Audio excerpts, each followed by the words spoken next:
네, 최강욱 청와대 공직기강 비서관 기소를 두고 법무부와 검찰의 갈등이 정점에 이르고 있습니다. 법무부는 검찰청법 위반 소지가 있다며 해당 검찰에 대해 감찰을 추진하겠다는 뜻을 밝힌 반면 검찰은 적법한 기소라고 맞서고 있습니다.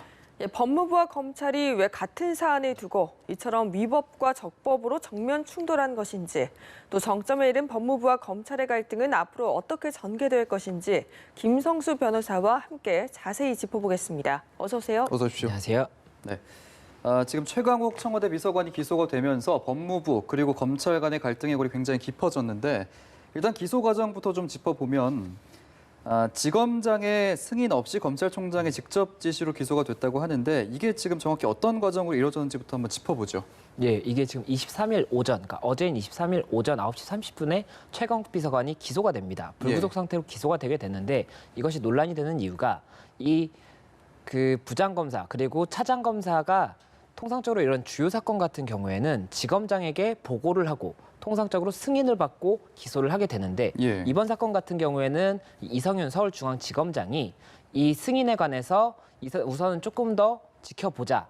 지금 이 당사자 자체를 불러서 조사를 한 적이 없기 때문에 이런 부분들을 조금 더 보강해야 되는 것이 아니냐. 이렇게 의견을 내면서 계속해서 이 부분 진행을 하지 않고 있다 보니까 결국에는 이 차장검사 그리고 부장검사가 이 서울중앙지검장이 아닌 대검찰청 검찰총장인 윤석열 총장의 지시를 받아서 기소를 했다는 소식입니다. 그렇군요.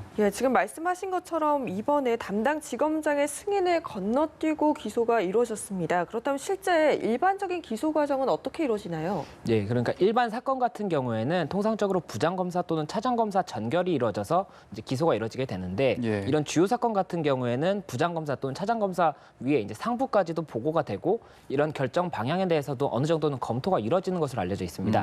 그렇다 보니까는 이번 이 기소 자체가 서울중앙지검장, 이 사건 자체가 서울중앙지검에 있기 때문에 지검장의 내부 승인이 있었어야 함에도 불구하고 이게 검찰총장의 지시다라고 해서 기소가 이루어지다 보니까는 법무부에서는 이에 관해서 이것이 적법 절차 위반의 소지가 있다 이런 이야기를 지금 하고 있는 것이고 검찰 쪽에서는 또 이에 대해서 반발을 하고 있는 그런 상황인 것입니다. 법무부에서는 감찰까지 하겠다는 입장인데 그렇다면 이렇게 적법 절차를 위반했다라고 본 이유는 구체적으로 어떤 건가요? 지금 법무부가 오후 7시, 그러니까 어제 오후 7시에 이 대검 기자단한테 문자 메시지를 보냅니다.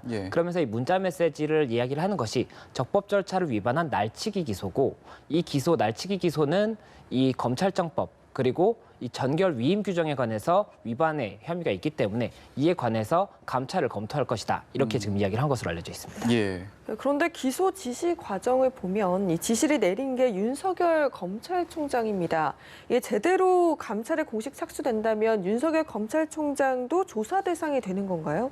우선은 법무부에서 이 감찰에 관해서 언급을 하면서 그 감찰의 주체, 방식, 그리고 시기에 대해서는 신중히 검토하겠다라고 했기 때문에 감찰 자체가 이뤄질지도 조금 더 보아야 하는 것이고 이 대상에 어디까지 포함될지는 조금 지켜봐야 됩니다. 그런데 이 감찰이라는 것이 사람을 특정해서 감찰을 진행하는 경우도 있겠지만 이 사실관계에 관해서 우선은 사실관계를 조사하고 어떤 부분이 문제가 있는지 이런 혐의에 대해서 검토를 하게 되는 부분이 있기 때문에 그런 경우에는 지금 현재 검찰총장의 지시가 있었다라는 이야기가 나오고 있는 상황이어서 검찰총장, 결국엔 윤석열 총장의 지시가 어느 정도 합법적이었는지 정당했는지 이런 부분들도 볼 수밖에 없지 않나 생각이 됩니다.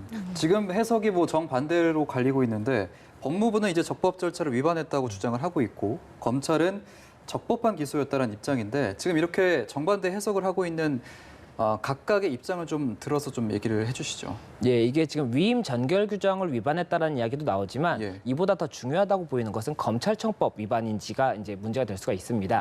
근데 이 검찰청법을 살펴보면 이게 검찰청법 제12조 2항에는 그 검찰총장은 검찰의 전체적인 사무를 총괄한다라고 규정이 되어 있고 그리고 이제 21조 2항 같은 경우에는 이 서울중앙지검장, 그러니까 각 지검장은 그 지검의 그 검사들 이런 사무에 대해서 지휘 감독한다라고 규정이 되어 있습니다.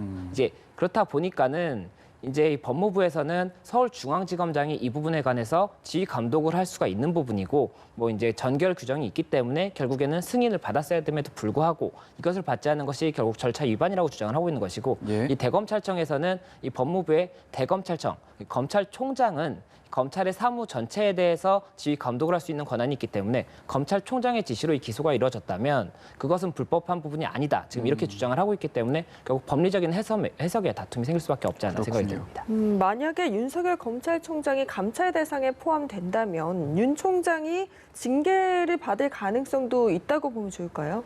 예, 우선은 감찰을 진행을 해서 실제로 이것이 뭐 불법적인 문제가 생긴다라고 네. 본다면은 이제 징계 여부를 결정을 할 수가 있고 이 징계 여부는 검사 징계법에 이제 규정이 되어 있습니다. 그래서 이 검사 징계법 제2조에 징계 사유가 있고 이 징계 사유에 해당하는지를 우선 검토를 해봐야 될 것이고 그런 경우에는 징계 종류를 어떻게 할 것인지 뭐 해임부터 시작해서 뭐 견책까지 굉장히 다양한 종류가 있기 때문에 어느 정도의 징계를 할지도 결정을 하게 됩니다. 그런데 이 징계를 결정하는 것은 위원회에서 하는 것이고 이 위원회를 청구를 하려면 보통의 검사 같은 경우에는 검찰총장이 이 부분을 서면으로 위원회에 제출을 해서 청구를 하게 되는데 예. 검찰총장이 스스로를 서면으로 청구를 할 수가 없기 때문에 예. 이 경우에는 법무부 장관이 서면으로 제출을 해서 이제 청구를 하고 위원회에서 만약에 징계 결정이 난다고 한다면 이에 대해서는 법무부 장관이 제청을 해서 대통령이 이 부분 집행을 할 수 있도록 그렇게 되어 있습니다. 그렇군요. 지금 최강욱 비서관과 검찰의 신경전도 이어지고 있는데 윤석열 총장을 고발하겠다는 뜻까지 최 비서관 측에서 밝히고 있는데 지금 이 사건 번호가 형제가 아니고 수재라는 점을 주장을 했는데 이건 어떤 의미인가요? 그러니까 이게 최강욱 비서관이 지금 주장을 하고 있는 부분은 예. 이 기소 자체가 9시 30분에 일어났는데 이것이 검찰 인사 발표 10시에 있었던 검찰 인사 발표에 바로 30분 전이었고 예. 그렇기 때문에 이 의도 자체가 이런 인사 발표에 대해서 좀 불만을 표시하는 그런 것이 아니었나라는 주장을 조금 하는 취지인 것으로 보이고 이와 함께 본인이 지금 아직 조사를 한 번도 받지도 않았는데도 불구하고 기소가 됐다는 거지 않습니까? 예. 그렇다 보니까는 기소가 이루어진 것 자체가 조금 절차의 위반이 있는 것으로 보이고 또 피의자로 만약에 피의자로 부른다고 한다면 피의자 소환 요구를 해야 되는 것인데 참고인 소환을 하는 것처럼 보였다는 것이죠. 그렇다 보니까는 형제 번호는 피의자 사건이라고 한다면 피의 사건은 형사 사건이기 때문에 형제 번호가 나오는데 예. 수재였다는 거고, 그러니까 수재 사건이었기 때문에 본인은 피의자인지 몰랐는데 그래서 출석도 조금 하기가 어려웠던 부분이 있었던 것인데 그럼에도 불구하고 피의자로 부르지도 않고 기소를 했다. 이것 자체가 굉장히 좀 악의적인 의도가 있는 것이 아니냐. 그렇기 때문에 이 부분 관련해서 결국 검찰의 수사팀들을 고발할 것이다. 고소할 것이다. 이런 이야기가 지금 나오고 있는 상황인 것입니다. 그러면 이런 최강욱 비서관 측의 고발, 뭐 법무부 측의 감찰 이런 부분이 실제로 좀 얼마나 가능성이 있다고 보십니까?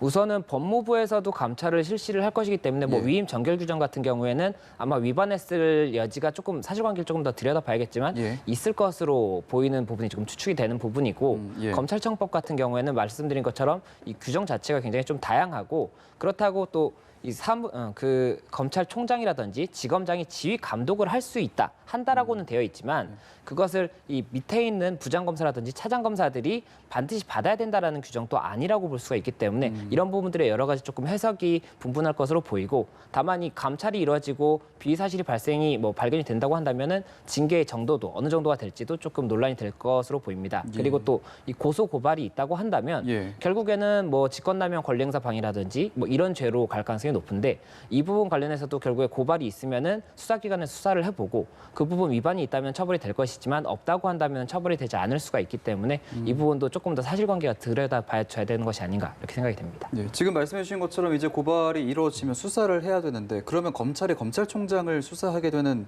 이례적인 상황이 나오는 겁니까? 어떻게 되는 겁니까? 검찰에서 만약에 필요하다고 한다면 검찰총장이라고 하더라도 당연히 수사를 할 수가 있는 것이고 예. 그 부분은 당연히 뭐 누구라고 해서 검찰의 조사를 받지 않는다 이렇게 볼 수는 없기 때문에 그것은 뭐 당연히 가능한 부분이라고 생각하시면 될 것 같습니다. 그렇군요. 알겠습니다. 예, 이런 가운데 또 현재 검사는 수사관을 성추행한 혐의로 지금 재판에 넘겨졌는데 이 사건이 어떤지 먼저 짚어주시죠. 네, 이 지난해 11월에 조금 논란이 많이 되었던 사건인데 이 현직 검사가 같은 팀의 수사관을 성추행한 혐의로 이제 그런 첩보가 들어오게 되고 예. 이게 이슈가 되다 보니까 대검 특별감찰단에서 감찰을 시작하게 됩니다. 그리고 감찰을 시작하면서 이 부분 만약 인정이 된다고 한다면 성추행은 형사적인 처벌도 되기 때문에 형사 수사도 진행을 했는데 혐의가 인정이 되었고 그래서 구속영장을 신청을 해서 구속까지 하려고 했었지만 예. 영장은 기각이 돼서 불구속으로 기소가 지금 되었다는 소식입니다. 그런데 지금 법무부는 사표 수리를 하지 않고 직위 해제를 한 상태입니다. 왜 이런 건가요? 예, 지금 문제가 있다라는 혐의를 받고 있는 검사가 직무를 계속 수행을 한다고 한다면 다른 문제가 발생을 할 수가 있기 때문에 우선은 직위해제를 한 것으로 보이고 그리고 이 검사가 사표를 이제 냈습니다. 그리고 예전에는 이런 문제가 발생을 했을 때 검사가 사표를 뭐 낸다든지 그 해당 공무원이 사표를 내면 조금 징계를 피해주는 경우가 있었는데 이번 같은 경우에는 징계 여부 자체도 이 공무원의 뭐 향후 이런 신분에 관한 문제도 있기 때문에 이제 앞으로는 사표 수리를 하지 않고 징계 여부를 결정하겠다라고 발표를 한 이후의 사건이기 때문에 지금 현재 사표 수리하지 않고 징계 여부를 결정하고 있는 것이 아닌가 생각이 됩니다. 네, 또 다른 현직 검사는 성매매 현장에서 이 경찰에 적발되는 사건까지 일어났습니다. 이렇게 관련돼서 성범죄가 잇따르고 있는데 이에 대해서는 어떻게 보시나요? 예, 이게 22일 오후 7시에 서울 마포경찰서에서 이제 채팅 앱으로 성매매를 하는 이런 사건을 조사를 하게 됩니다. 근데 이 조사 과정에서 검거를 하게 되는데 그 검거된 사람 중에 한 사람이 현직 검사라는 사실이 밝혀지다 보니까 이 부분 관련해서 실제 혐의가 있는 것인지 그렇다면 만약에 있다면 이 부분 어떻게 처리를 해야 되는 것인지 굉장히 좀 논란이 되고 있는 부분이고 다만 아직까지 경찰에서도 수사를 초기 단계이기 때문에 뭐 중요한 뭐 정확한 정보를 이야기하는 것이 아니어서 현재는 혐의를 받고 있다. 이 정도로 생각을 하시면 될 것 같습니다. 일단 수사 결과 기다려봐야 될 것 같습니다. 정점에 이른 법무부와 검찰의 갈등 그리고 현직 검사의 성추행 사건까지 짚어봤습니다. 김성수 변호사와 함께했습니다. 고맙습니다. 고맙습니다.